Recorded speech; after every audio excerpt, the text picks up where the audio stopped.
Okay, so we are going to convene. If you could take your seats, please.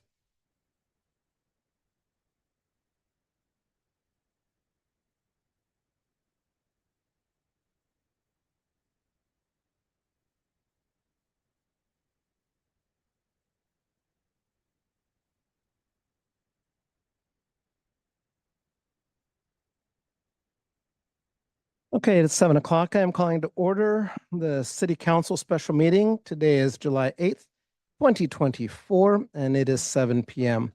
I will lead us in the Pledge of Allegiance. I pledge allegiance to the flag of the United States of America and to the republic for which it stands, one nation, under God, indivisible, with liberty and justice for all. Madam Clerk, would you please take the roll? Yes. Councilmember Aguilar. Present. Councilmember Azevedo. Present. Councilmember Baloo. Present. Councilmember Bowen is absent. Councilmember Viveros Walton. Present. Vice Mayor Simon is absent. Mayor Gonzalez. Present. Thank you. So under announcements tonight, we have the appointment and swearing in of commissioners under item 5A. In the interest of time for these appointees, I'd like to move this to be earlier in the agenda, basically where we would do our recognitions usually. So immediately following these announcements. Any concerns with that? I know we do it by tradition, but just want to get a head nod. Thank you. So we will proceed that way. The City of San Leandro conducts orderly meetings to fulfill its mandate. Discriminatory statements or conduct that would potentially violate the Federal Civil Rights Act of 1964 and or the California Fair Employment and Housing Act Penal Code sections 403 or 415 are per se disruptive. A meeting and will not be tolerated. Please see the City Council Handbook and the City Council Meeting Rules of Decorum for more information. Madam Clerk, for your announcement. Thank you. If you would like to make a public comment during the meeting, you can do so in person or via Zoom. If you are present at the meeting, please complete a speaker card and submit it to the city clerk before the item is presented. If you wish to participate in public comment via Zoom, you can use the raise your hand tool when the item is called. During the public comment session, speakers will be invited to speak and will have a set time to share their comments. A countdown timer will appear for their convenience, and when the time is up, the microphone will be muted. All raised hands outside of public comment will be lowered to avoid confusion. Once public comment is opened, hands may be raised to speak. Thank you. Okay, we're going to move then to our item 5A, the motion to appoint representatives to boards and commissions. I will call out one thing. There's a modification because one of the appointees has taken another position that she believes creates a conflict of interest. And so Susan Herrera will not be joining us in this role at this time. So I'm passing it to you, Madam Clerk, for any other introduction that you have on this item. Thank you, Mayor. That was all the introduction I was going to do. So now if you would like to It would be great if we could swear them in. If move they're up to present. a motion in a second first, and We can do that. We can be so formal around here. I love it. Okay, do I have a motion to appoint these two individuals? So moved. I've got Councilmember Aguilar and Councilmember Azevedo as my second. Any discussion? This is following our minute order process, correct? This is correct. Okay, so then we will move to a vote.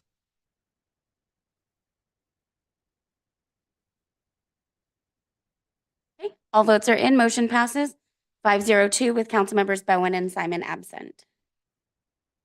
And I'd love it if we could move to swearing in if we've got our individuals present.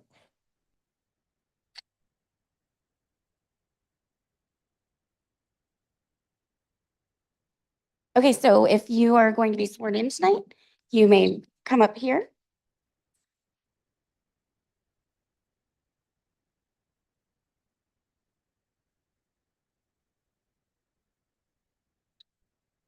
Okay, and then actually we're gonna move right.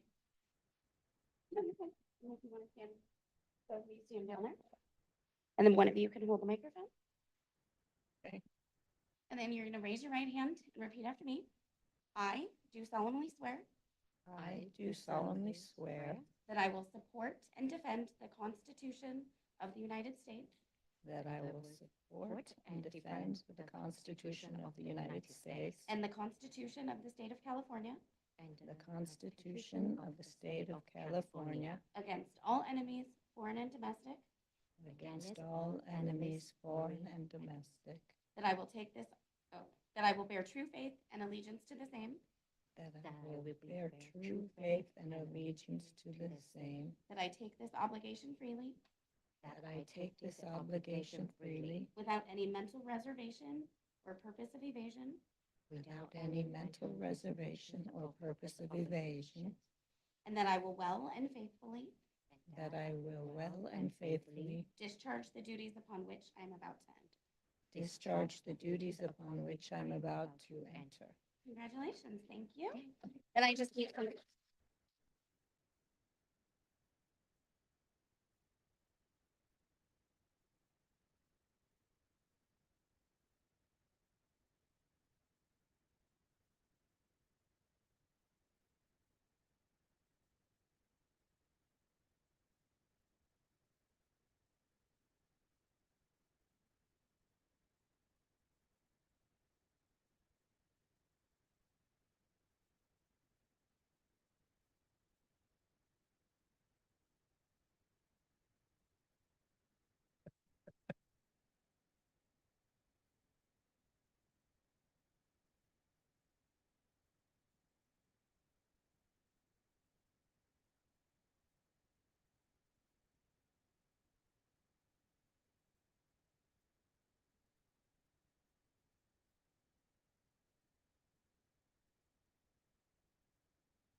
Thank you again for your service, your willingness to support our city, to bring your wisdom and insight. And we look forward to recommendations from the council, from the commissions respectively. With that, we will move to our consent calendar, item number 3. And I will look around and ask if there are any amendments, items that council members would like to pull. And if not, I would certainly entertain a motion. Like to move the consent calendar? Thank you, Councilmember Aguilar with the motion. Councilmember Viveros Walton. So moved.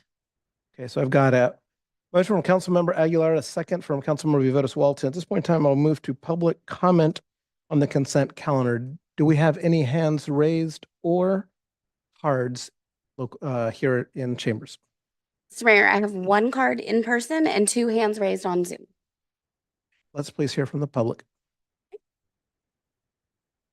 Maureen Forney.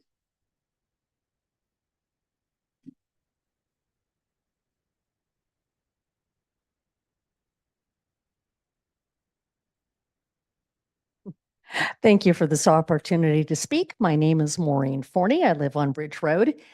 The first time I came to the city council, I came during the Bush administration to ask you to join the Clean Air Cities campaign, and you did it. We have been back. I say we because there are many members of the community within that umbrella, and have asked you to become a resilient city, to bring on board sustainability managers, to adopt a socially responsible investment plan. You've done it all. I thank you for listening then, and I thank you for listening today. I'm here to praise you and thank you for moving ahead to continue our work on making our tree master plan a reality and perhaps even expand on that work. And thank you. I'm a member of a group of tree planters and plant lovers that have been working throughout the city planting trees. Look at these fingernails. As well as working in the garden at Washington Manor, which is our baby step into building resilient communities. Please continue that work by appropriate staffing and investments. I look to the future for more of such work. I would ask you when the opportunity arises to also consider to continue to entertain the idea of building the science environmental education addition to the Mulford Library when it's built. We've been talking about that for a long time. Please don't leave that off your visions for what we can be. So thank you for continuing with the tree work. Let's keep moving full speed ahead with the resilient cities. My goodness, we need it. And I don't have anything else to say except for nice things today. How about that? Have a great day. Thank you. Okay, now we will go to online comments. Liz Varela, you may unmute yourself. Hi, I'm coming to speak to you today to thank you so much for supporting. This is Liz Varela, and I'm the Executive Director of Building Futures. And I just want to take a few seconds to thank the City of San Leandro for continuing to support the San Leandro Shelter, which is 30 beds for women and children that are homeless, and supporting Sister Me Home, which is our domestic violence shelter here in San Leandro. We couldn't continue to operate our shelters without this kind of support. And we just want to take a few seconds tonight and say thank you so much for helping to end homelessness for hundreds of women and children each year with your support. Thank you. Thank you.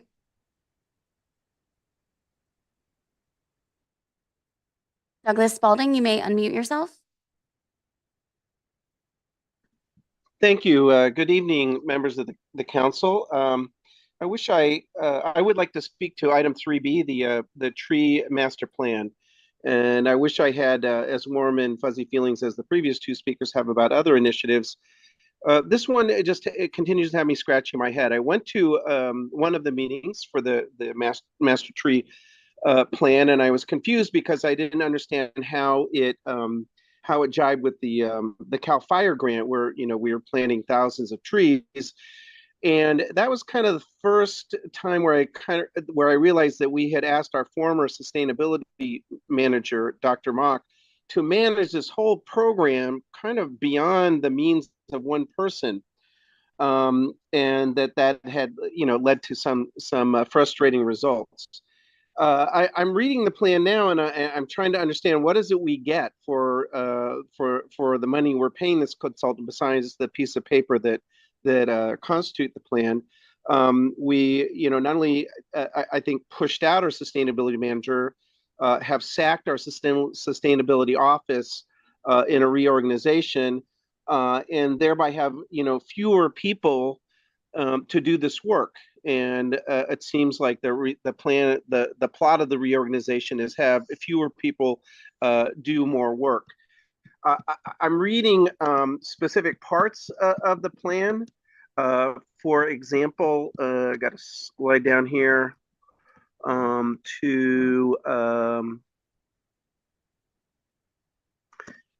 plan development.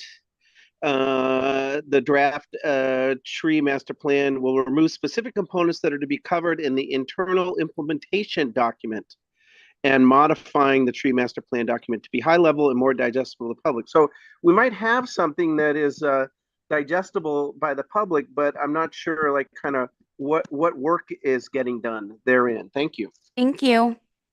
Mr. Mayor, there's no more public comment.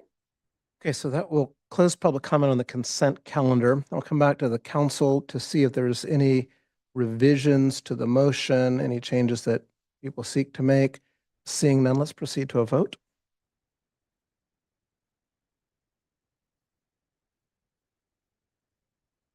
Mr. Mayor, all votes are in. Motion passes 502 with council members Bowen and Simon absent. At this point in time, we'll go to our presentation, which is item number 4. This is a presentation on the City of San Leandro's draft economic development strategy. We've got Economic Development Manager Katie Bowen presenting on this item today.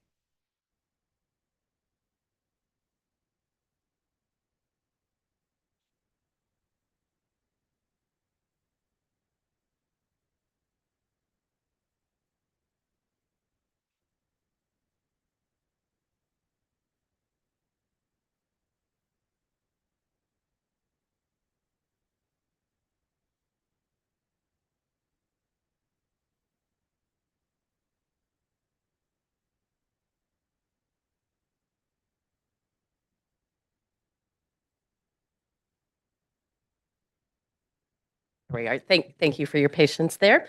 Good evening. I'm Katie Bowman, Economic Development Manager, and we're excited to be here to share with you our administrative draft of the latest economic development strategy developed with feedback and analysis over the past year or so. And so what we're going to do tonight is we're going to provide a review of this draft and gain your and the community's feedback. And starting by providing a brief overview of the process we have been through, what our data and community findings have been, and how those developed into a vision and overarching goals for our work, as well as specific strategies to implement them. Next, we'll talk about what the process will be going forward and gather your feedback. And so to start to put this work into context, the economic development strategy supports the work of economic development and supports the local economy, which in turn helps to support many of the other council priorities, such as providing funding for public services, public safety, helping development of housing and other things. And so they're all related. And really what we're going to highlight tonight and what the strategy is most exciting is when it's highlighting what's unique about the community, what is our unique assets. And then on a practical level, it will guide, help to provide guidance for our work and for the allocation of resources. And with the ultimate goal of working to strengthen jobs, provide additional amenities, support new and existing businesses, and provide that revenue for public services to support these other council priorities. And what the document also serves as a policy document, a working document to guide work over 5 to 10 years that will be specific and work to show how it will measure its success. And the process that we're going through is we've been through input and analysis and created a draft, and we're here with you this evening to gain feedback. And from the analysis and input really have boiled down to looking to support growth in 6 key areas, which we will go through in more detail. And so as we worked with our consultants, Strategic Economics, and other assistants, we worked to evaluate where is the local economy today, how has it changed with the impacts of COVID and other things, and maybe how has it not changed, what has remained strong. And so some of the things that are highlighted are the key opportunities for some specific innovative business sectors where we have a relative advantage, as well as a need for continued support for our industrial areas, the development process, as well as upgrades to commercial areas, retail and industrial, and then continued need and opportunities to work to support workforce development and small businesses. We held 2 community workshops, had some really great input. The first workshop, we got feedback on what are the community's top priorities and things that we saw here that we've heard from you in the community through other avenues as well, is looking to look at the intersection between safety and good quality public spaces and the economy, as well as support for small businesses. And at our second meeting, we proposed the draft strategies and got feedback on them, the ones we're going through today. And some of the, one of the most exciting things that conversations that I know I was a part of was a lot of passion and support for helping to connect people with training for good jobs or workforce development. And we also came before you before we started the plan to get your input. We also went to the Finance Committee several times. And we heard from you to be specific. We heard to think big, to focus on big opportunities and transformative development. Also to ensure that all can share in the success of an improved economy, whether it's through workforce development or small business assistance. And then also to continue to get quality retail and amenities and ensure that we have a quality image. And so from all of this came a unique vision and assets that can really be summed up in 5 words that we've put together, really thinking we want to be a community known for innovation, quality, community, equity, and character. And we'll go into these in more depth. And so now we'll go through the different goals of the strategy and strategies or actions to implement them. And so the first one looks at to accelerate innovation and growth in target industries. So as I mentioned, as we look at what's going on in the Bay Area economy and the national and international economy, what businesses are growing, we see some really exciting advantages that we have in San Leandro that we're already seeing businesses growing And those are in the food technology, clean technology, so battery and sustainable energy, robotics, and biomedical. And in all of those areas, we have a history in working in those areas and a strength in hardware, and we already have growing businesses in these areas. And so looking to develop a strategy to attract and support them. Also looking to further define our strategy or our brand to confirm what is our identity in the market, what is our brand that people think of us, and then what do we want it to be, and develop, continue to build upon current efforts to develop that strategy. And then also working to support what we call the creative economy. So looking to find ways to foster and find outlets for some of these up and coming industries, and ways to connect the youth and the workforce that may be innovating, and how can they forward their ideas? How can they create companies? And then also through some practical means, supporting vibrant arts and cultural districts, which in turn will help to attract, create that great culture and community that good businesses and good talent want to have. The next goal is to facilitate transformative development projects and enhance city regulations and processes. These work to, this is a continuation of some of the things that we've identified over the past several years, in continuing to allocate staff and consulting to support what we call these transformative development projects, whether it's at Bayfair or at the Kaiser North site, and projects that will not only make physical improvements, but provide jobs, provide housing, and long-term sales tax, increase the sales tax base long-term. And so really have a outsized value there.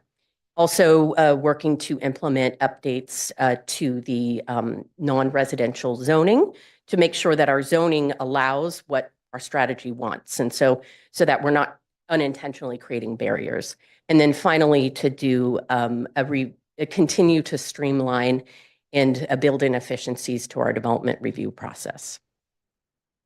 The next goal is to preserve industrial districts and address infrastructure needs.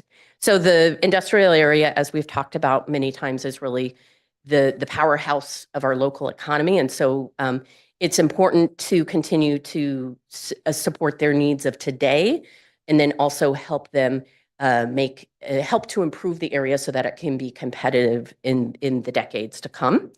And so some of the needs of today that we've heard is working on addressing quality of life issues, whether that be security, aesthetics, cleanliness, and as well as for the future to look at ways to upgrade infrastructure, whether that be power, roads, and other things. And so there are some practical things that we can explore to help finance and organize this work.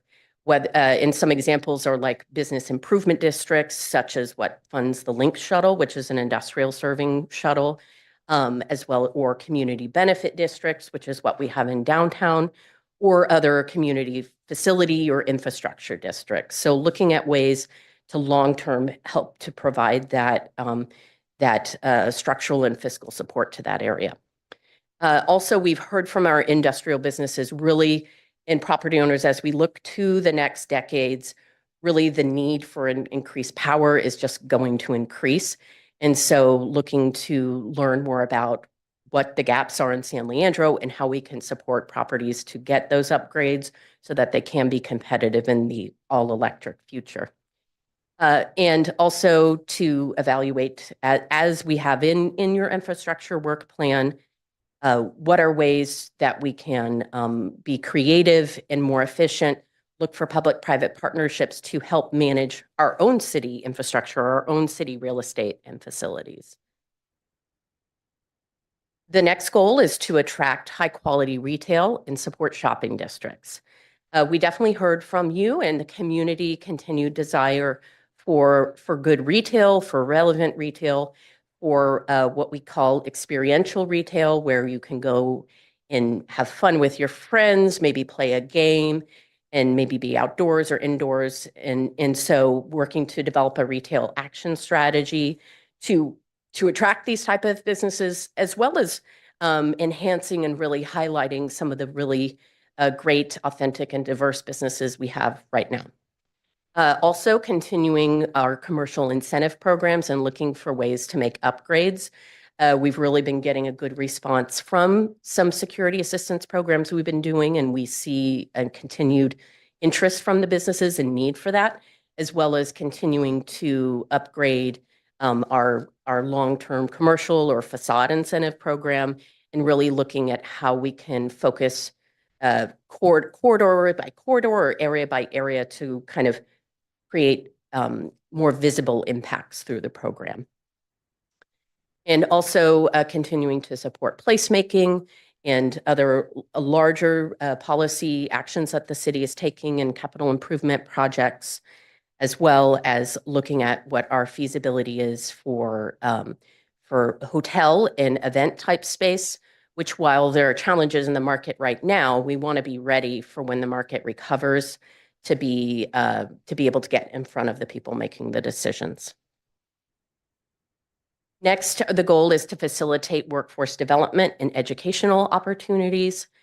And as I mentioned, we really had some great conversations with the community about this. And one really big asset that San Leandro has with relation to our residents is that we have a number of locally strong industries that offer what we call career ladder jobs and opportunities, meaning that the barriers to entry to the jobs may not be as high. A college degree may not be required, but there are opportunities to train on the job, to advance on the job. And so we have some really locally strong industries that offer that opportunity to residents, such as construction, manufacturing, healthcare. However, the connections between the community and those opportunities really can be strengthened. And so making sure that the training from our local workforce development providers provides the training that the residents need and that the businesses want. And so making sure it's really relevant. And then also making sure that people know about it. So really working to develop a strategy for that. Also looking for opportunities as they may come up in some of our transformational development projects, whether there may be opportunities for some of the regional, really great educational institutions we have in the Bay Area to have local offices or local training facilities in some of our facilities, as well as what we heard from the community is the importance of strong and available childcare for women to be able to be in the workforce. And so doing a needs and services assessment to see where there are gaps and where the city or other partners may be able to help. And finally, last but not least, a goal is to support small businesses and entrepreneurs. And so this was an area where we've made some really good strides over the past several years with the help of generous ARPA funding that the council has approved. And so looking to make some of the strides there more permanent and build on them. And so we have established a number of partnerships with technical assistance providers, such as the Renaissance Center that helps entrepreneurs. And also we can look to expand those partnerships to, say, community financing, CDFIs, community development financing institutions, such as ICA Fund, and things like that to help people make sure that they have access to the financing that they need to grow their business. And also looking to explore the potential for a small business support center locally. There's a lot of great small business resources in the region, but less based here in San Leandro. And so really making sure that the resources are known and available to our business community. And finally, to reduce barriers to entry for our diverse and underserved businesses. And as I mentioned before, working to create the opportunity for all to succeed or all to share in the success. And so continuing to develop and refine multilingual guides and workshops, and really working to strengthen our relationships with our multicultural businesses and organizations, and keeping an eye with the relationships related to women-owned businesses, LGBTQ+ owned businesses, and making those connections so that they find us as a trusted resource. Because we can provide multilingual workshops all the time. We already do, but if people don't come that need that language support, that they then it's less helpful. So we'll work towards that. And from all of these goals and strategies, we've developed an implementation matrix laying out specific steps and actions to take. And this can function as more of a staff level work plan, and it can then inform a council priority work plan that we can bring to you in the future. And so what it looks at is sequencing. So what are the strategic items we need to start on first, and what will come after that, as well as how will we measure our success. Also, we will, not all of this can be implemented by existing resources and existing staff. And so one of our next steps that we'll be talking about is looking to identify where there may be grant funding available and where there may be, identified needs from additional city resources. And then also you'll see in this matrix, this is really successful economic development is across multiple departments. And a lot of these projects are projects not necessarily spearheaded by the Economic Development Division, but supported. And so it could be planning, it could be public works and city manager's office, and so on and so forth. And so at the end of this plan, how do we measure our success? What does success look like? And so as we're continuing to refine, but some of our, what will success look like? It'll include new innovative businesses that create good jobs, a straightforward development process that helps transformational development, and strong industrial districts that have a plan to address their infrastructure needs, quality businesses that the community wants and enjoys, as well as training and connections to high quality job opportunities, and finally, strong support for small businesses. And over the years as well, these can be tracked and measured through different key economic indicators. And so different ways that we will look at this change over time is what's happening to our sales tax levels, what's happening to our property tax base, what type of employment do we have, how many jobs, and what is the pay, and different things that we can track over time. So our next steps will be to update the strategy based on your and the public's comments, as well as complete our funding and resource assessment, and work to finalize performance metrics and economic indicators, and propose a council priority work plan. And we do hope to come back in September with these final documents, and at which point we'll recommend your approval of adoption. So with that, I can finish, and would like to hear from the council feedback. Is there anything missing? Any comments or areas that you want to see focus on?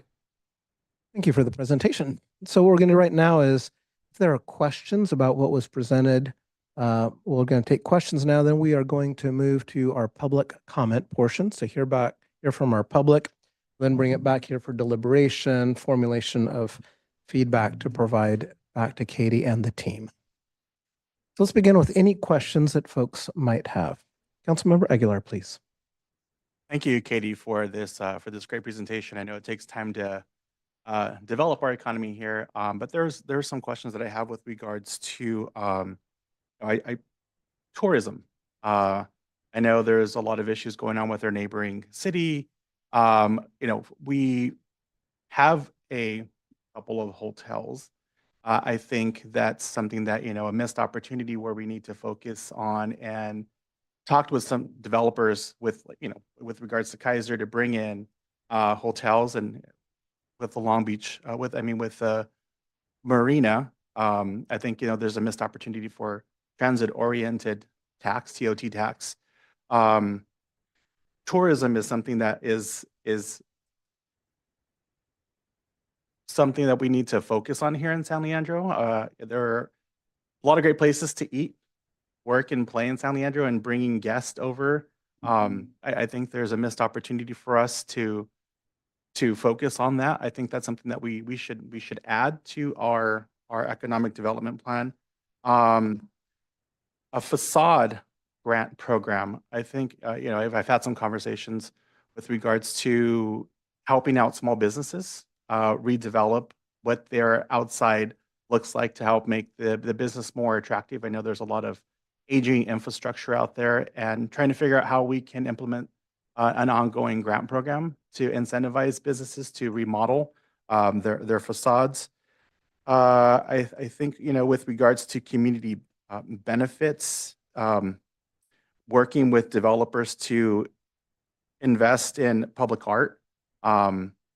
Also with regards to our parks, I think, you know, there's something that a lot of large cities have, and, you know, where we're becoming a larger city in San Leandro, is to focus on districts. So one of those would be an art district in San Leandro, and talking with the community to figure out, you know, where that art district is. A lot of it happens within like the warehouse areas, like, you know, my district, District 3, District 6.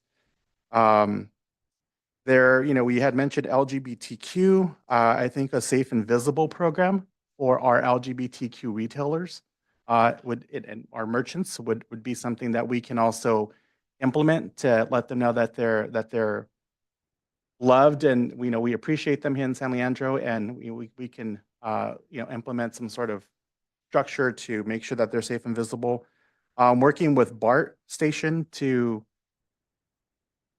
implement more housing. I know that we got rid of height restrictions in our BART zones, so it's down to San Leandro BART and Bayfair BART to work and attract housing and have those discussions with our BART directors.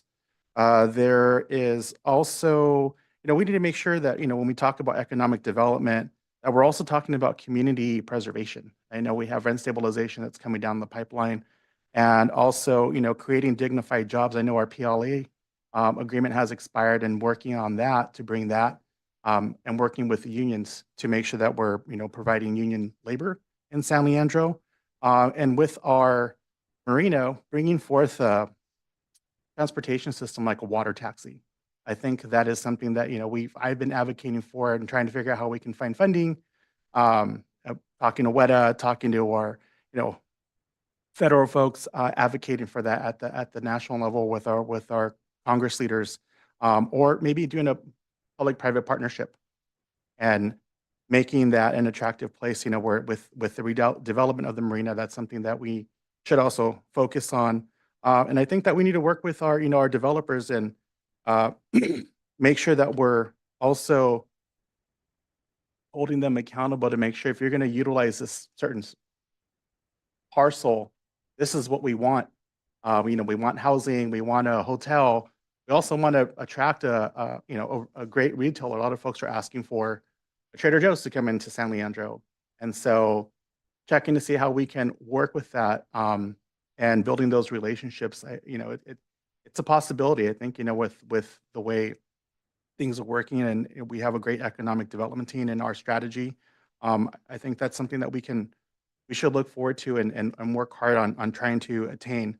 But these are just some of the things that I'd like to see with regards to overlay or rezoning certain areas in the industrial area to make for more housing in San Leandro. I think we're running out of space and there's nowhere to build it up.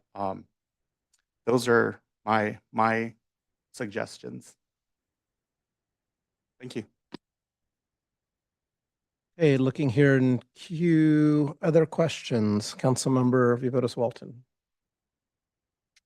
Thank you to the economic development team. I have some comments, but I'll save that for the next portion. I have a question regarding, I'm not looking at the presentation, I'm looking at the actual plan.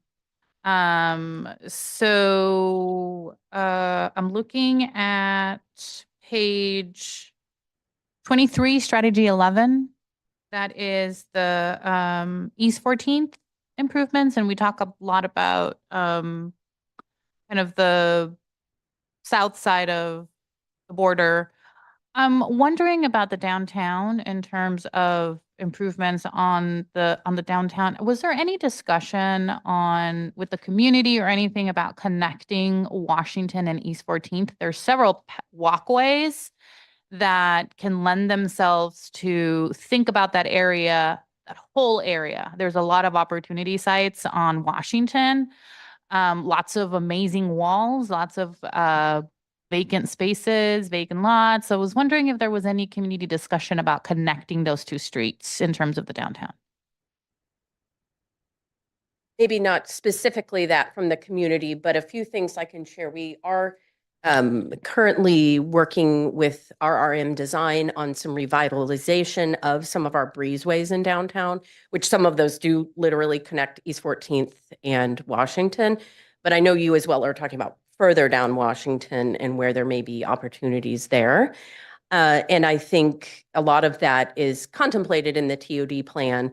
And no, I think that comment heard, I think a lot of the feedback we've heard, from our downtown group, as well as the community over the years has been on East 14th specifically, ways to do traffic calming and, interest in the city's consideration of jurisdiction and things like that to really help the core portion of East 14th be more walkable and feel more calm and safe. So, but I, what you're pointing out there on that development potential is noted.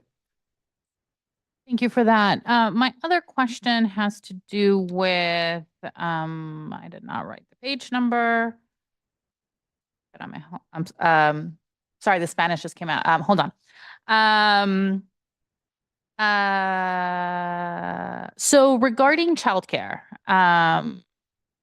there is, and I'll share some kind of comments, but on the strategy and on the work plan, it says that you're going to tackle that starting on year 3 or 4? But it's kind of later, in the removing barriers of entry. That's the portion of the work plan. The need is incredibly high in San Leandro for childcare, just in terms of numbers. The number of children that don't have access to, that are 0 to 5, in terms of the need, we have a 96% unmet need for children under 5. So if we're thinking not just women going into the workforce, but just parents, I love that we're thinking about women in the workforce, but all parents, regardless of gender, need to take care of their kids when they're sick and provide active role in child rearing. So the need in terms of even folks, let alone folks that are living at poverty or below, but even professional advanced degree who work maybe not in San Leandro, but work in higher income industries, they are also having a huge barrier of entry and not being able to take time to not being able to find quality care or having to drop out of the workforce for that. So, I understand that there's a staff, there's bandwidth, right? And funding and some of those restrictions, but maybe we can work together as this advances to really think through how we can think about that. And then finally, some of the other strategies in terms of on page 25, strategy 15, thinking about working with businesses on addressing those jobs that don't necessarily need a credential degree.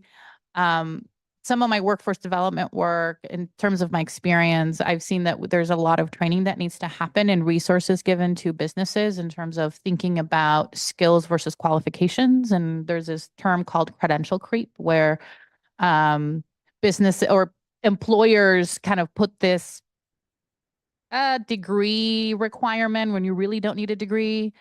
But there's a lot of equitable hiring practices and trainings that we need to, I don't know how we make that available, but maybe think through about how we can fit that into the strategies. because I've even had to personally kind of retrain myself when I'm hiring people in my various positions in my professional career to think about skills versus qualifications, so that I'm not biased and I'm not only hiring a certain profile of person, and so that we think about that. I'll save the rest for comments, but those are my specific questions regarding childcare, East 14th, and I'll leave it at that. Thank you so much. Councilmember Azevedo, please.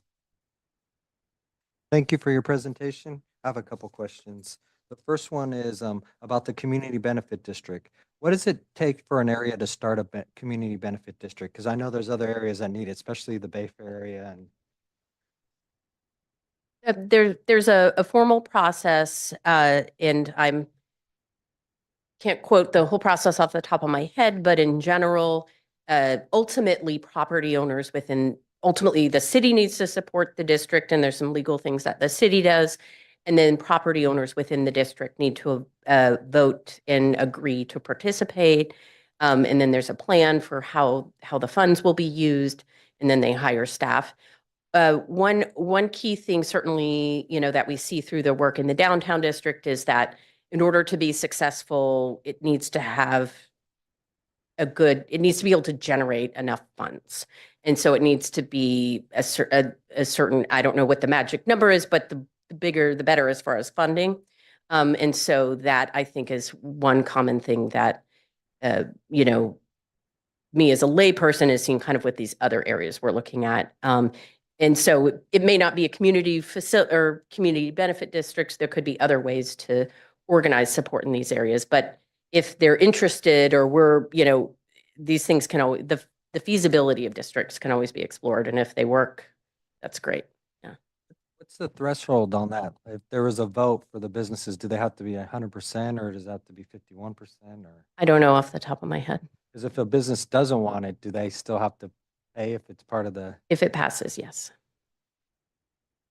Okay, my other question is regarding small businesses, because they're the backbone of our community and it's important that we support them. You mentioned a potential local small business support center. Are there other cities that are doing that in the Bay Area or around here that have that center? And what does that center consist of? Is it like a chamber of commerce, or is it more like a resource place? Or It can vary, and I think that's part of what our next steps will be, is exploring, what potential there are for partners, what the needs are, and finding the good fit. One example is at the Small Business Development Center, the East Bay Small Business Development Center is in Newark, I believe, right? Yeah, so it's not, it's not very local. It was in Oakland before. And so currently we, through our work with Des on our team and your support with ARPA funding, have been working with the SBDC and our local chamber, and they do come and hold office hours there so that businesses can meet with them there, but looking to explore whether there's demand and services to create a more formal local center. And so it'll depend on what partners are available and who can host it. I'm always having small businesses reach out to me, whether it's for business license or inspections or something. So it'd be good to. And our team is always available to help as well. You can always refer them to us or the chamber. Thank you. Okay, Councilmember Viveros Walton. I apologize. I did have one other question that I did not put in my notes. On page 16 of the draft strategy, I really appreciate staff taking into consideration of the finance committee direction to have SMART goals, specific, measurable, actionable, relevant, and time-bound. One thing that jumps out at me is that the next step in that is having goals that are also inclusive and equitable, taking into account, and I know that it's one of the kind of pillars that you have, but in terms of writing the goals out, and I've taken a stab at kind of rewriting these in a way that includes inclusive and equitable goals, like ensuring that we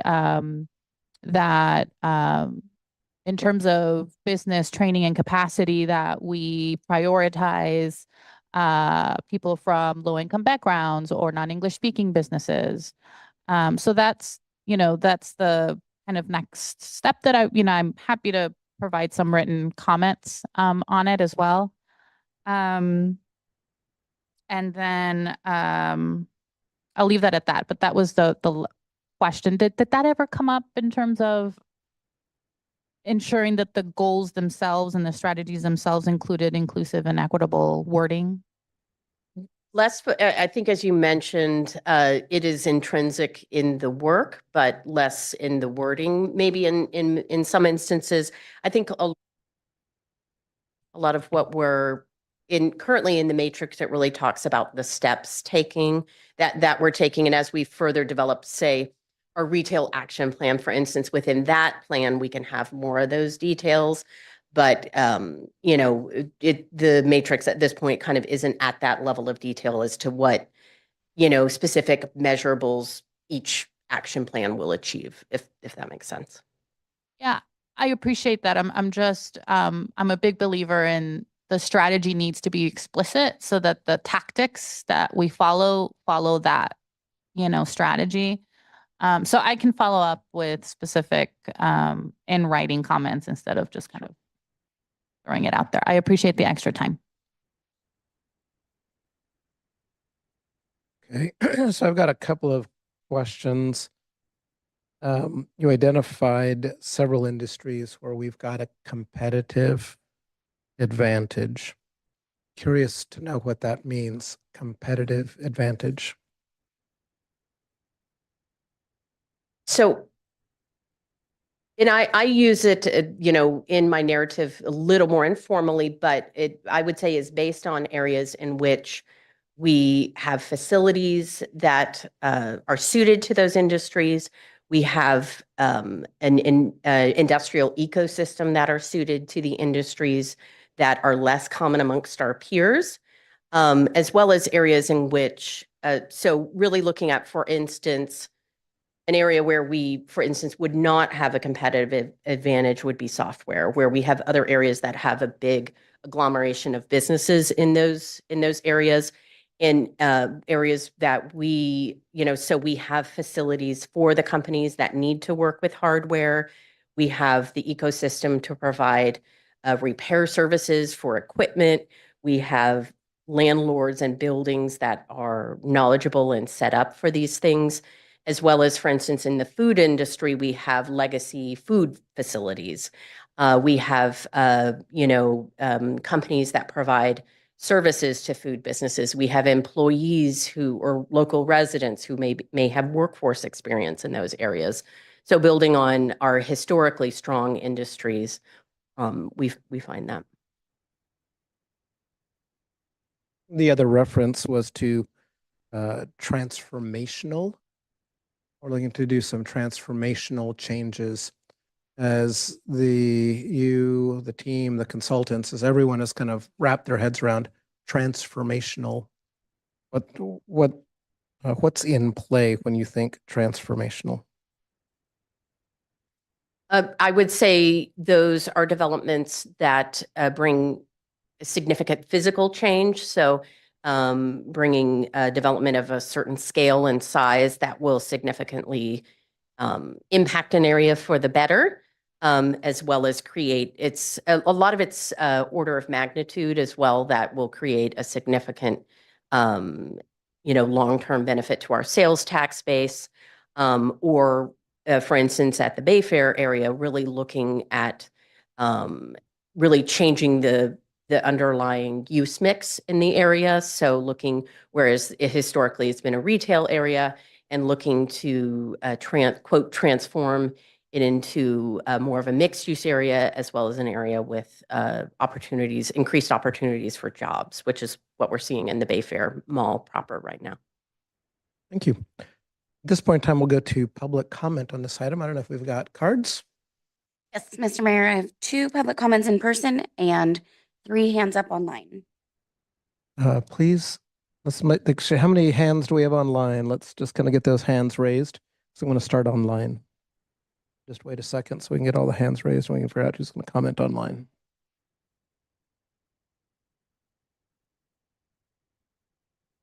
As a reminder, if you'd like to speak online, public comment on this item, please raise your hand.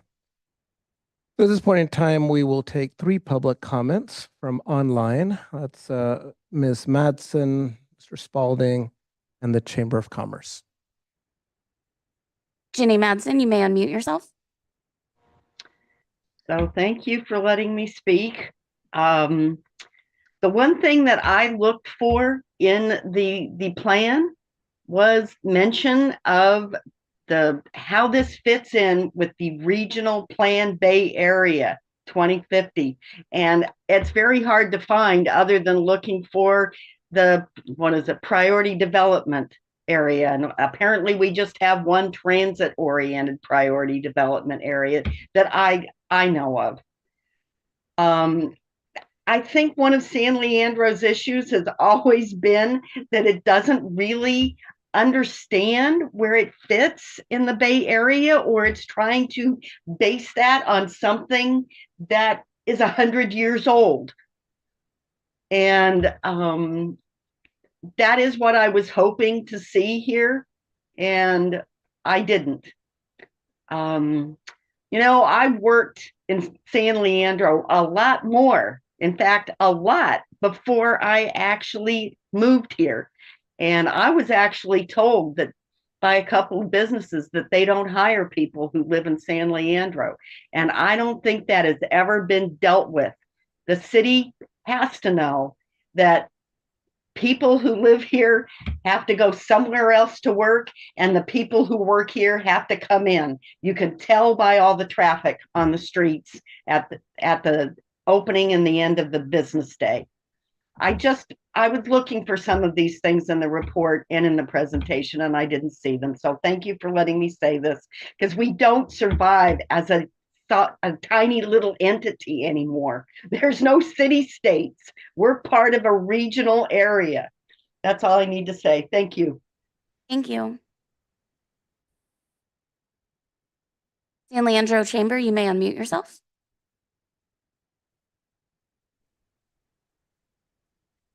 Hi, everybody. Good evening. It's Emily Grego with I'm President and CEO with the San Leandro Chamber of Commerce. I just wanted to comment on a few things that ring true with what our membership has told us. We had a survey that went out to our members, and we asked them to prioritize some factors that would allow their business to grow and succeed in San Leandro. And one of the top high priorities was enhancing the community cleanliness. And then followed by that was infrastructure. And followed by that was business facade improvements. They feel that those 3 things would allow their businesses to grow and succeed in San Leandro. So I do understand we do have a facade improvement program. I've talked about to different people if that could be on a sliding scale, depending on the size of the business or maybe their revenue or whatever it is. Maybe that could work out, because right now it doesn't seem like a lot of businesses are capable of taking advantage of that. And then, of course, enhanced community cleanliness. It's on the top of everybody's mind other than crime, the illegal dumping, the let's get things cleaned up. Lots of folks in their comments within this survey said people want to go and walk around, but they're not going to if they don't feel safe or it's not clean. And then the 4th one that came in after those 3 top ones was actually traffic calming. So I thought that was very indicative to find out that those are what some of this business owners felt would improve their business here in San Leandro. So there's more to this survey that I'll share later with the economic development team, but those were just popping up as we were going through this, as I was listening to this meeting. So thank you very much for your time. Thank you. Mr. Mayor, there's no more hands up online.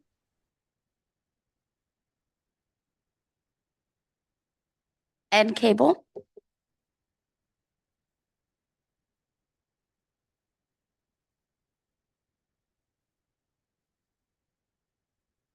Thank you. For those of you who have not met me personally, I'm the one that sends emails occasionally, once every few weeks. Hopefully they are content rich. I work as a scientist. And one of the things that I've learned in my 3 decades of being as a scientist is the human brain is not to be trusted. And you may look at me and think, oh, how can that be? That's what uses your main tool. And that is indeed our main tool. But we have a terrible imagination. We couldn't, we talk about transformation of San Leandro. One of the one things we can do to be very transformative is to be able to move people around the city in a more facile way. And you go back in history, people couldn't imagine that the earth was not the center of the universe, or that, if you wash your hands before you delivered a baby, the moms survived much longer. Or if you feed sailors citrus, that they cured scurvy. All of these things took decades to establish as practice among us humans because we are terrible at imagination. So having an infrastructure where my fellow colleagues, especially the ones that like work in cellular agriculture or putting arts together, these people don't like to get around by car. They like to get around some other way. They like to walk, bike. I use a scooter. This is why I have a very fluorescent jacket on right now. And one of the things I've been here for meetings where a business owner will come in, oh my gosh, if you remove our parking, I can't imagine my business would be better. But I've sent you material already where studies have been done to show that if you put in bike lanes, businesses actually thrive better. And separated bike lanes make it safer for everybody that uses the infrastructure. And so just keep that in mind. I'm here to help you, to provide studies, data that will help you do your job so that we can make San Leandro a great place to live and work and move people around without bias. Thank you very much. Thank you. John Minot.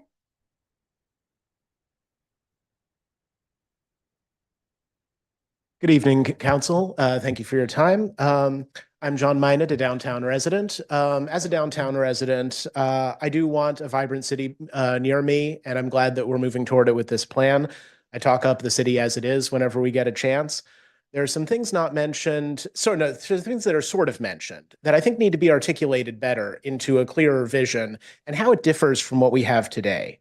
When you look at successful downtowns and main streets in the US and abroad, you see dense development, both residential and commercial. Everywhere people go, that is what works for downtowns. So I think that we need to acknowledge that. We need to look at the barriers in the housing element to having more people living here, figure out what the remaining barriers are, because they do exist, as well as to commercial zoning, because density is what makes everything click together. Foot traffic is what small businesses live on. And more density, more space for businesses is space for small local businesses with roots, for new small ventures from locals who haven't had businesses, and for popular brands. As we saw with Town Square, we are not going to get more retail with the current population. We need more people in order to sustain more business.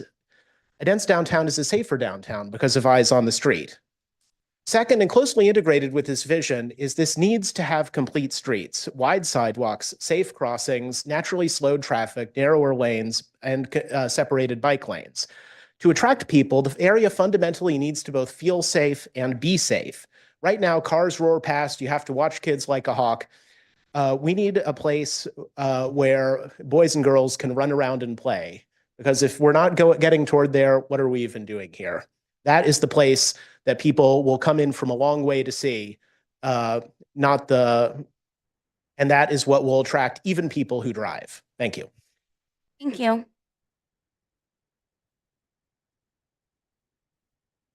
Mr. Mayor, there's no more public comment. Okay, so we'll close public comment and come back to council members for discussion of the presentation. Councilmember Blue. Thank you, Mr. Mayor. Thank you, Katie. Thank you for all the work that you and your team have done to date. We're asking for the moon here tonight, and we have to start by acknowledging that, we're not starting from scratch. There's been a lot of work that's gone into getting us to where we are and staying flexible. I do disagree with one of our public speakers. I think one of our strengths in San Leandro is our tremendous flexibility in our approach to this plan, that we're always willing to pivot. We know our strengths and weaknesses, but we also know how we might be able to make our strengths stronger and deal with our weaknesses. All the work we've done on this presentation is great. But from where I sit, the number one economic development tool is word of mouth. From a social science perspective, we know there's a pattern to how immigrant communities settle. They don't land in certain neighborhoods by accident. They go to where they feel most comfortable and think this is often, they share their culture. People around them share the culture. This is also true in economic development. You get one startup, one medical company, and they do word of mouth, and they're in those circles and they talk, and the next thing you know, they got 3, or we don't have any because they're not saying great things. I don't know how that is falling now, but I think word of mouth is as strong as any planning we're going to do. And listening to some of the public speaker suggestions, I think, people can get really excited about a bike town, we already have a really robust transportation system for people that work, particularly on the West End. It's not that it can't get better, but that's what kind of it may separate us from other communities that are competing for these businesses. So I want to focus on 4 things that I would add for us to consider. And I know some of them have already come up. 3 of them aren't real popular to talk about because they evoke emotions, but I'm going to talk about them: housing, safety, and processes. And then the 4th one, infrastructure and zoning, is kind of like Mia, but I think I need to say something being from District 6. So housing, I think we're lacking. We need to have housing of all types for all types of folks. People in higher paying jobs want to be able to live close to work as well. Housing opportunities for at or above market housing are lacking in San Leandro. If we really want to be an inclusive city, we must include housing stock of all types. And I know that's not popular to say because everyone always wants to talk about lower cost housing and affordability and on and on. That's really important.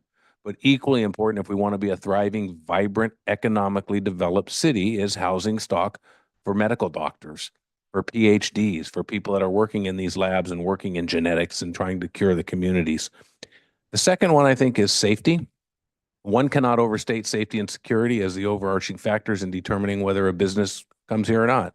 And this includes safety around childcare. As a working parent, when my daughter was much younger, I can tell you that our decision for her daycare was predicated on safety. I can promise you if there had been a rundown house next door to where we took her, or weeds, or abandoned cars, or a street lined with RVs, or a tent city, there's no way we would have chosen a childcare we did.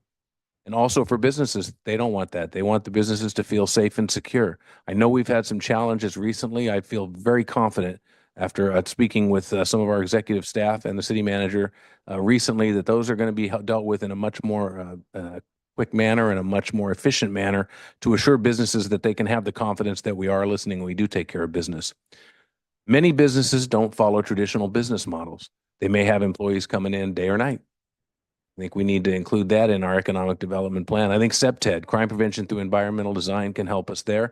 And I also know that businesses also rely on being able to count on an awesome fire department. I don't see Chief Boyer here, but we have a great fire department partnership with Alameda County Fire, and I think that helps. The third thing is process. I think a phased development is paramount. When we give master development agreements, it ties up our entire team, takes forever, and frankly, we don't have a good track record in San Leandro for it. So for Kaiser and if necessary, future shoreline development, make them deliver before going to the next phase. Break it up. Hey, you want to come in and develop our shoreline? Build us a hotel. When the hotel's built, we'll talk about housing. Hey, Kaiser, you want to do this? Build this phase. When that's done, we'll talk about the next phase. It keeps it manageable for you and your staff. It doesn't paralyze your staff with only one project at the expense of maybe others or having to outsource things. And I think it's a more conservative approach to getting done what we want to do and being able to pivot with whatever is going on into the next phase. In terms of infrastructure, I think we're set up pretty well. We have our fiber optic cable. We have great public transportation, as mentioned before. But from a District 6 perspective, there's always one bit of friction between industrial and residentials. When industrial borders residential zones, I think there really needs to be some planning going on to mitigate things like the trucks with the beepers that go off at 4 in the morning or 5 in the morning and the people in the residential right next door, or where Costco went in and then there's houses there. I know that was a little bit of a friction point. No diss to Costco. They offered everything to mitigate that. But I think those are areas where I think when we look at economic development and our opportunities that we can focus on. And lastly, open space and public art need to be guiding factors as we move forward. Thank you, Mr. Mayor. So I'll go to Councilmember Aguilar. Thank you, Mayor. Thank you, Katie, for your presentation. There is a quote that Cory Booker had said, kids born in certain zip codes will most likely have certain educational outcomes. And we've got to end that. If we end that, we explode economic development. And that's why I joined the school board, to help put forth and close the equity gap, to put forth bond measures to help make sure that we're transforming our schools and making a great education system for our community. We do that. We're working on that. We're putting forth a brand new gymnasium. We are successful in passing another bond measure. I think, working compatibly with our school districts to make sure this is a place that, like my council colleagues would want to send their children to school here. And my husband and I invested here because we see our future here in San Leandro. And this is a great place to eat, work, play, and make a lot of friends, and to host our very first Pride event in San Leandro this Friday from 4 to 8. We have to make building easier in San Leandro. I hear from a lot of developers that, there's a lot of red tape in our permitting department, and it takes a long time to get permits processed. That's something that we can start by. But inviting developers to come in to make sure that, hey, San Leandro is affordable, and putting forth all kinds of housing for everybody, and working with our partners like BART to make sure that we're advocating to bring forth high density housing in our transit locations.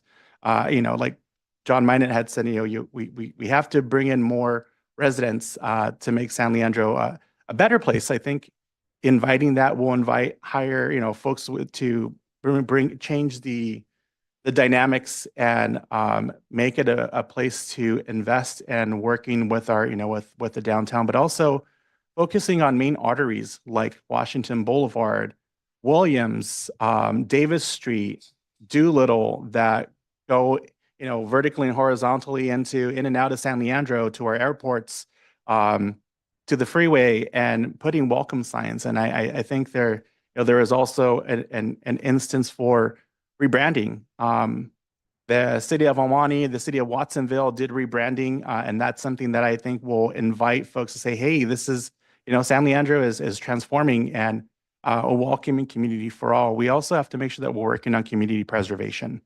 And, folks say when there's economic development, there's gentrification, to make sure that we have a place for folks to stay, but also make sure that we're building that housing that we need, and focusing on our infrastructure.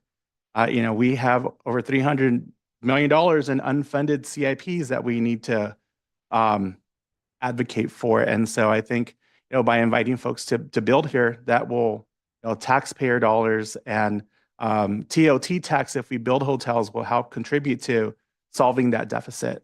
But there are a lot of exciting things here in this economic development plan. Great job, and I look forward to making this city vibrant and a great place for everyone to live. Thank you, Katie.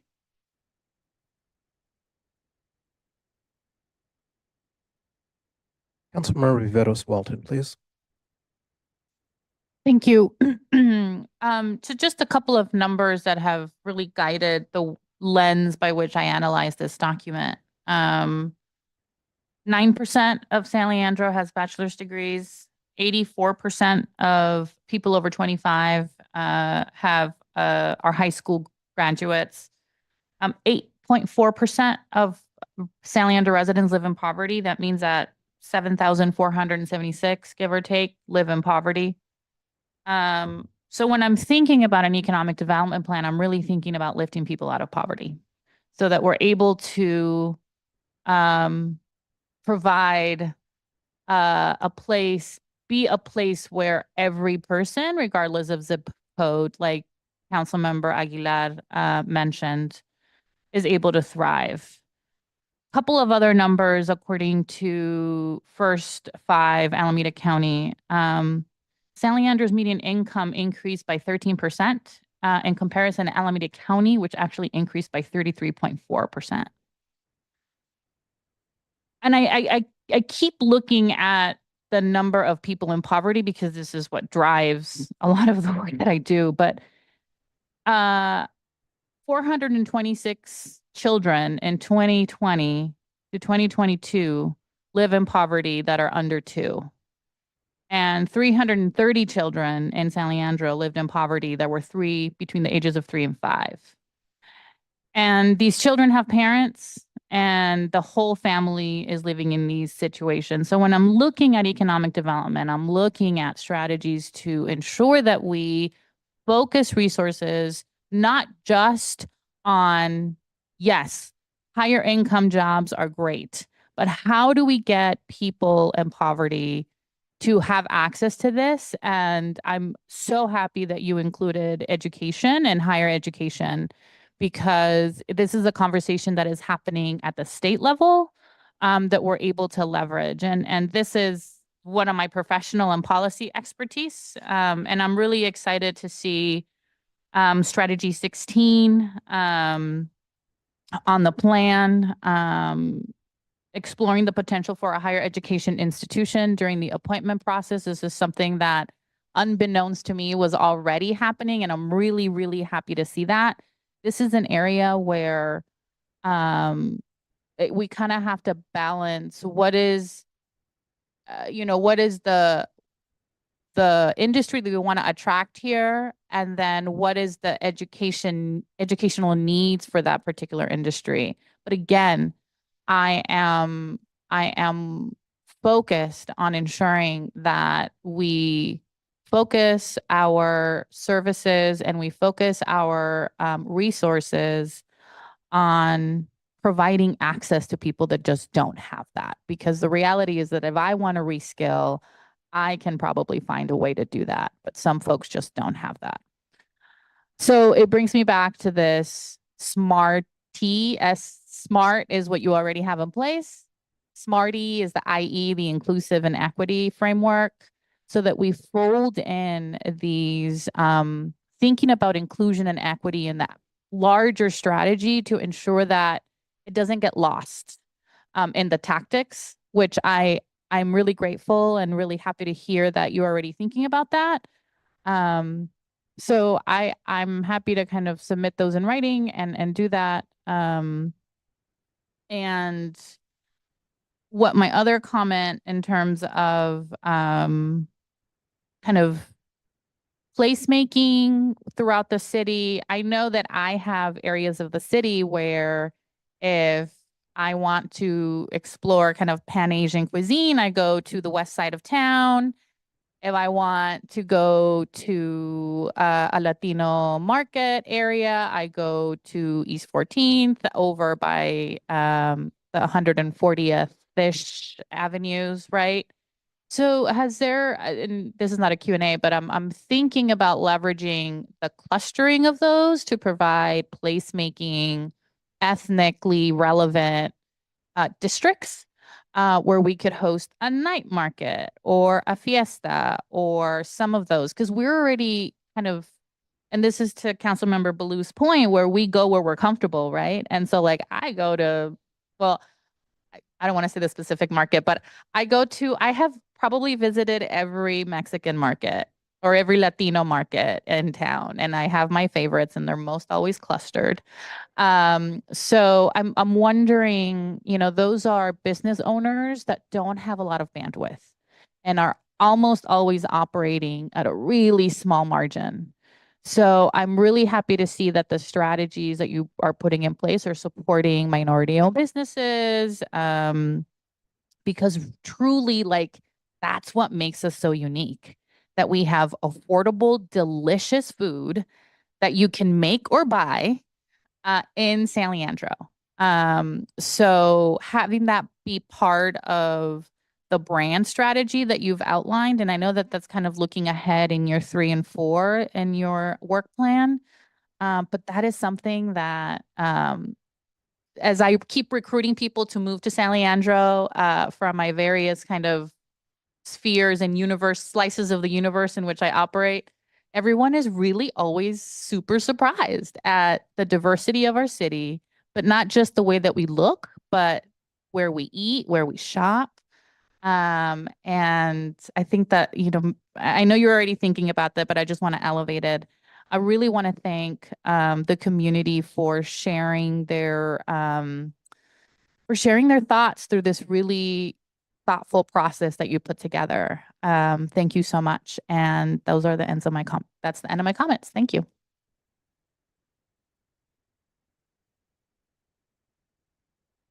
Okay, seeing no other comments, I'll make a few of my own. First, I think we need to reconsider what we mean by transformational. I think that if we go back to what San Leandro looked like in 1940, no one could have imagined what San Leandro looks like today. They'd say, wow, what a big change. And when we're talking strategy, we really do need to be thinking about where do we want the city to be. That brings me to my second comment. Strategy inherently involves different timeframes. There's short-term strategy. What are we trying to achieve here in the next 2 to 3 years? Medium-term strategy, which might be 5 to 10. I don't want to fight about numbers specifically. And there's long-term strategy. What do we want the city to look like in 10 to 20 years? And it's not really clear to me where these different elements fall into that time framework, time horizon. So I'd encourage some thought in that regard. In the end, the economic activity in a town is directly tied to the income of people in that town. And if we want to increase economic activity in this town, we need to increase economic wherewithal, period, full stop. San Leandro has been falling with respect to economic wherewithal. We have heard references in other meetings where people cite other cities. Well, in the city of such and such, look at what happens. Invariably, when you go and look at those cities, they have significantly higher median income than San Leandro. So I think we have to be mindful.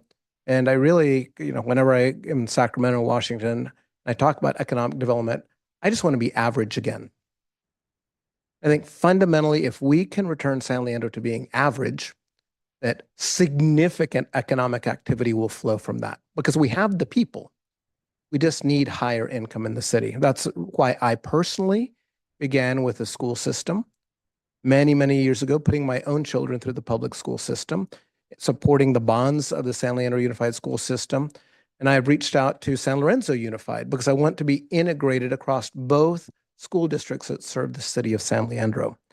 I agree that we absolutely fundamentally need to think about amenities and spaces that will attract businesses. When I speak with CEOs and SVPs at companies in San Leandro, what they tell me is that when they think about growing in San Leandro and they think about investors coming to visit them, one of the things they struggle with is where's the investor going to stay? We have a number of private equity investors that come into San Leandro and don't stay in San Leandro. I think we need to explore the why of that instead of saying, well, they should stay here. We should just explore what needs to change such that they're willing to stay here. Because I think that we want to showcase our town. We want to uplift the town. We want people to be excited about coming here. That takes me to my next point, which is, in addition to amenities, hotels, event spaces, stuff like that, it's cleanliness. I could not agree more with the chamber.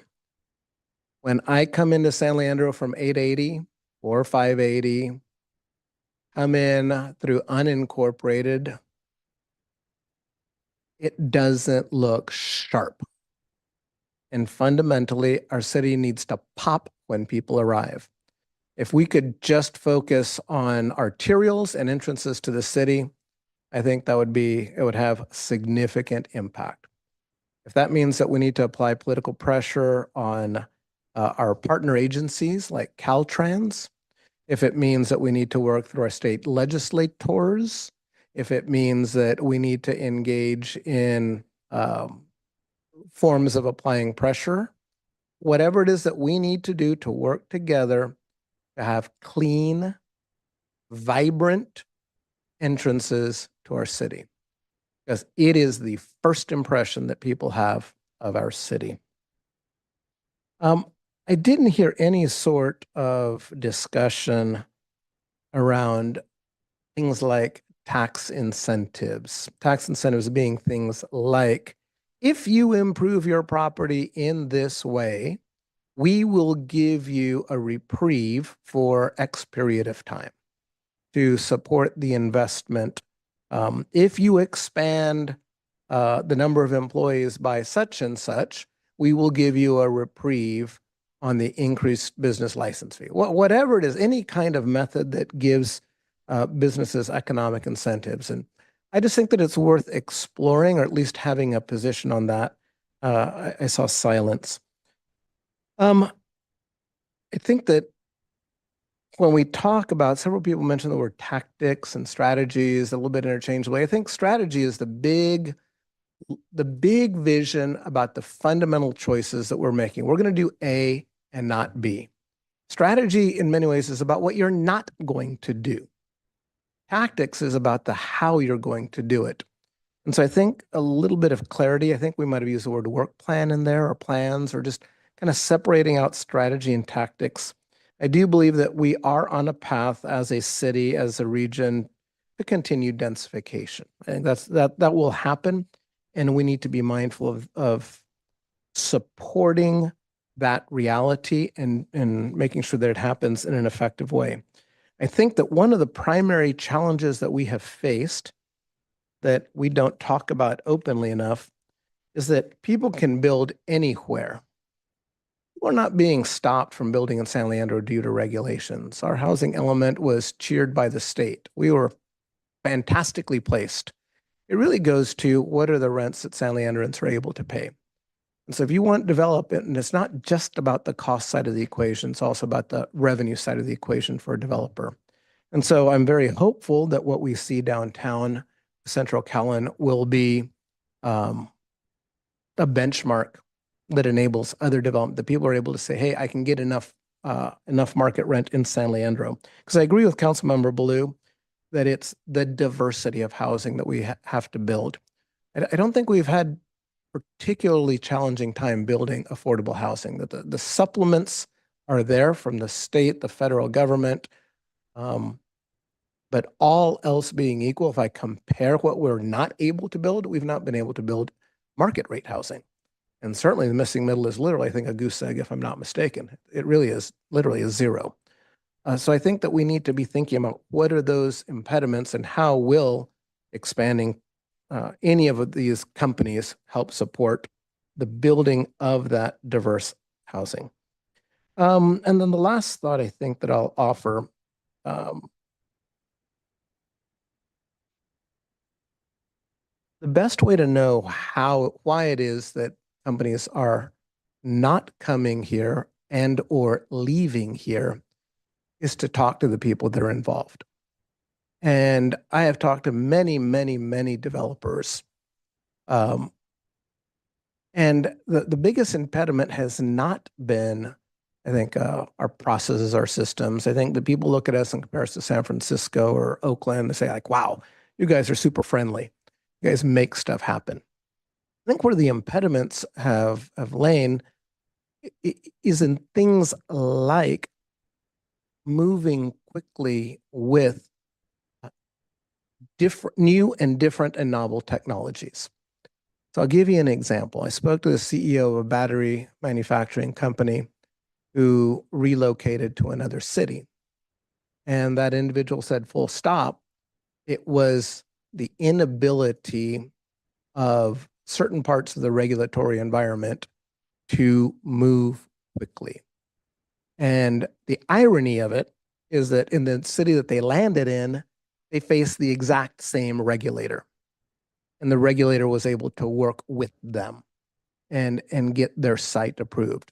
So when we talk about some of the exciting stuff that we have in clean tech, just think that could have been a +1 of a large company with a CEO that's speaking on panels around the state and around the country.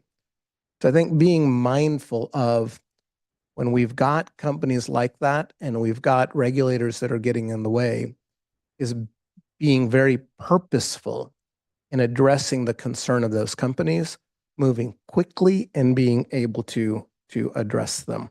Because go and talk to the people that are choosing to move out or to not be here. They will tell you, I think, the truth. And so that would be my encouragement, to focus on the business people because they will tell you. Okay, with that in mind, I think I'm going to move to our next item, which is adjournment. It is 8:28 and we are adjourned.